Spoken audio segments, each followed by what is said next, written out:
actually got paid to do and travel, to do all these things, to travel all over the world, to meet all these interesting people, to be put in situations that you can't buy. I'm sort of semi-retired from my actual passion of shooting. I do it just in the summer for a month or two because now I'm a teacher, I'm an educator at Loyalist College, and I teach, of course, in the content creation program, which is called Film and TV Productions. I'm a bit of a special case about the career I chose because I was born into it. My father is in the content creation industry, my brother is, I am, and now my son is. So I've been really fortunate over the years to meet all kinds of people in all different kinds of fields. So, for example, I worked on a documentary on the Rolling Stones. Then in the sports world, hockey players like Gretzky do motorsports. I've covered many of them. One of my favorites, they all have great things between the different disciplines, but I'm a big fan of the rally racing. And for an example, I was very, very lucky at one point to spend a week driving around Newfoundland in an event called Targa Newfoundland. And it was, we were in the competition but not competing. It was what we call a camera car.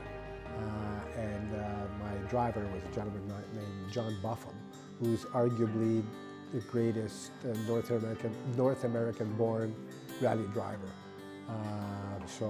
That was a really good, look, he's just one of those very interesting people, the top of this field. And let's put it this way, my cheeks hurt after the week from smiling. One of the sort of negatives of all the traveling is, of course, working in the content creation industry with cameras, lights, microphones, etc., etc. You don't travel light. There's like a whole bunch of stuff you have to bring with you.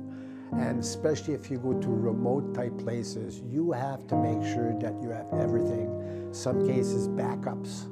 Also part of that whole situation is traveling internationally. You have to make sure you do your homework as to what is required in the way of probably paperwork. I've, again, been to so many places and met so many people. And I bring it back to, you know, it's not like work. So I actually got paid to do and travel, to do all these things, to travel all over the world, to meet all these interesting people, to be put in situations that you can't buy. I mean, literally, I used to do a lot of stuff for NHL Productions. And as an example, I spent time in the dressing room during the Stanley Cup final between periods. My dad was a content creator, and like, you know, he would travel the world just like I've been doing, my brother was doing, and now my son's doing. So it becomes normal. So you adjust. And the only bad part is just like my dad missed a lot of stuff that I did, you know, like first communion and graduations and all that stuff. Well, there's a number of things that I miss with my boys.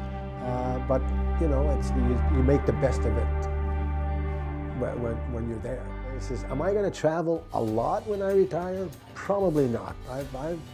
I've done my shift when it comes to traveling. But by the same token, even though my wife came with me on a number of jobs or locations, there's a few places I would like to go back with her and have a better chance at exploring. But I'll probably limit it to maybe one trip a year, every couple of years or whatever.